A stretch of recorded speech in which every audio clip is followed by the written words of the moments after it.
Halo Sobat Tani, pernah nggak sih kalian penasaran, kenapa ada padi yang bulirnya penuh bernas, tapi ada juga yang banyak hampanya? Nah, rahasianya ada di fase pembungaan dan penyerbukan. Saat padi memasuki usia 65 hari setelah tanam, proses ini sedang berlangsung. Kalau terganggu, hasil panen bisa anjlok. Jadi di video kali ini, kita bakal bahas cara menjaga pembungaan dan penyerbukan padi agar hasil panen maksimal. Simak sampai habis, jangan sampai ada yang terlewatkan.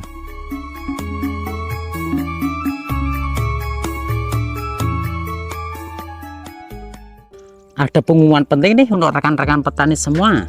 Dalam rangka channel Gyarta Production mencapai 100.000 subscriber, kami akan bagi-bagi sedikit rezeki, yaitu Rp200.000 untuk 2 orang pemenang dan 0,25 kg logam mulia untuk 1 orang pemenang. Nah, pengumuman pemenang akan saya umumkan setelah channel Gyarta Production mencapai 100.000 subscriber ya. Jadi tunggu apa lagi?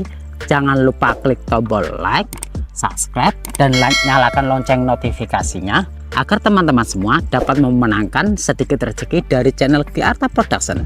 Oke, langsung saja kita masuk ke pembahasannya. Selamat datang di channel Gyarta Production, tempat kumpulnya petani masa kini. Sobat Tani Indonesia, tanaman padi saya ini sudah memasuki usia 65 hari setelah tanam. Malai padi sudah keluar semua dan seragam. Kalau kita perhatikan lebih dekat, tanaman padi ini sudah mulai masuk ke dalam proses pembungaan dan juga penyerbukan. Proses ini ditandai dengan terbukanya sekam padi, atau yang biasa kita sebut sebagai kulit padi, serta keluarnya benang sari. Coba kita amati lebih dekat. Ternyata benar, banyak calon bulir padi yang sudah membuka dan benang sarinya sudah keluar.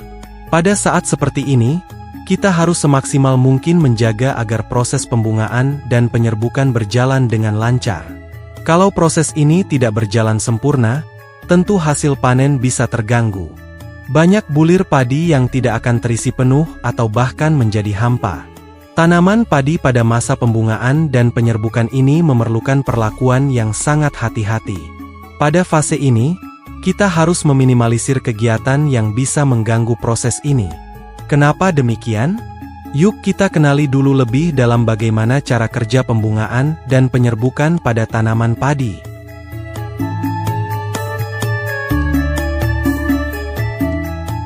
Tanaman padi merupakan tanaman yang menyerbuk sendiri secara alami.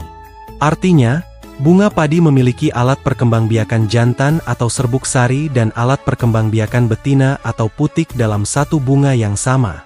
Rangkaian dari bunga-bunga tersebut disebut dengan malai. Pada saat masa perkembangan bunga, terjadi pembentukan serbuk sari dan organ-organ lain yang menuju kesiapan proses pembungaan dan pembuahan. Ketika pembungaan berlangsung, sekam padi akan terbuka, serbuk sari jatuh ke putik, dan terjadilah penyerbukan. Setelah proses penyerbukan selesai, sekam padi akan menutup kembali dan proses pembuahan dimulai. Namun, meskipun proses ini terjadi secara alami, banyak faktor yang bisa mengganggu dan menyebabkan padi gagal penyerbukan. Jika ini terjadi, maka banyak bulir yang kosong atau hampa, sehingga hasil panen menurun.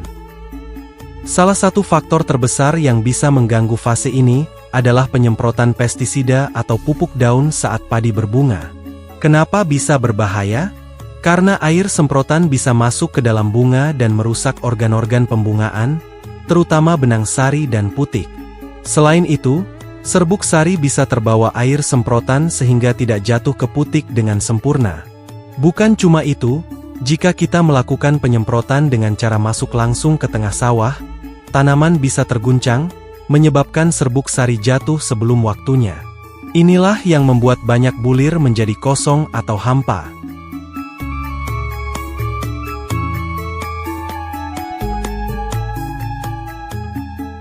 Jadi, apa yang harus kita lakukan saat padi sedang berbunga? Sederhana, jangan menyemprot dan pastikan tanaman mendapatkan cukup air. Air sangat penting untuk kelancaran proses ini karena memiliki banyak fungsi, seperti membantu melarutkan unsur hara di dalam tanah, memperlancar penyerapan nutrisi dari tanah ke akar, mengangkut unsur hara ke seluruh bagian tanaman, memperlancar metabolisme tanaman, terutama proses fotosintesis, menjaga aerasi udara dan suplai oksigen di dalam tanah. Tapi ingat, jangan sampai air berlebihan atau terlalu dalam. Pastikan air cukup, tidak kurang dan tidak berlebih. Idealnya, ketinggian air di sawah sekitar 3-5 cm saja pada fase ini.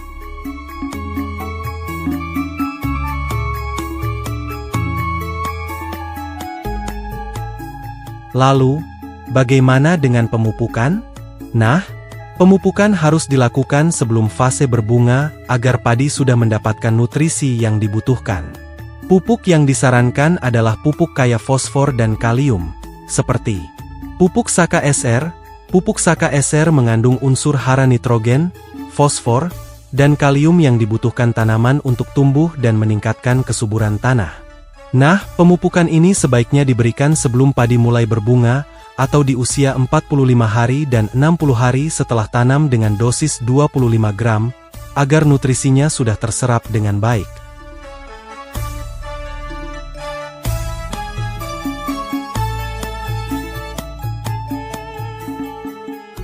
Lalu, setelah fase penyerbukan selesai, kita harus tetap menjaga kondisi tanaman agar proses pengisian bulir padi berjalan dengan baik.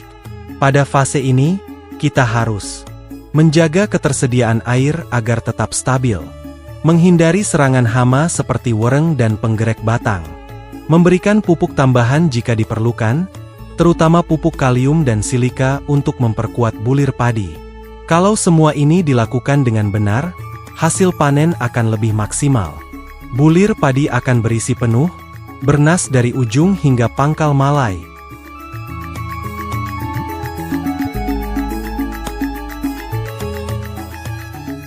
Jadi untuk kesimpulannya, jangan menyemprot saat padi berbunga. Hindari berjalan di tengah sawah atau menggunakan alat berat saat masa berbunga. Pastikan air cukup, tidak kurang dan tidak berlebih. Gunakan pupuk Saka SR sebelum fase berbunga. Lindungi tanaman dari hama dan penyakit setelah penyerbukan selesai. Kalau semua langkah ini diterapkan, hasil panen pasti meningkat drastis. Baiklah, Sobat Tani Indonesia. Jika menurut kalian video ini bermanfaat, jangan lupa like, share, dan subscribe. Klik loncengnya agar kalian tidak ketinggalan update video terbaru dari channel Gyarta Production. Sampai jumpa di video selanjutnya. Kami segenap kru Gyarta Production yang bertugas undur diri. Dan, salam sukses petani Indonesia.